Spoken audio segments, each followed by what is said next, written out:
নিরাপত্তা দিতে না পারলে পথ ছাড়ার আহ্বান জানিয়েছে ধর্ষণ ও নিপীড়নের বিরুদ্ধে বাংলাদেশ।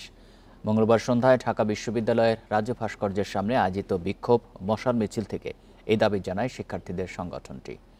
দেশে নারীদের নিরাপত্তা নেই উল্লেখ করে নেতারা বলেন, উপদেষ্টারা অনেকেই রাজনীতি নিয়ে ব্যস্ত। জননিরাপত্তা নিয়ে তাদের গাফিলতির তীব্র সমালোচনা করেন শিক্ষার্থীরা। অভিযোগ করেন, স্বরাষ্ট্রমন্ত্রীর পদত্যাগ দাবিতে সচিবালয় অভিমুখে মিছিল নিয়ে গেলে পুলিশের পুরুষ সদস্যদের দ্বারা হেনস্থা হয়েছেন অনেকে। অবিলম্বে ৯ দফা দাবি বাস্তবায়নের দাবি তাদের।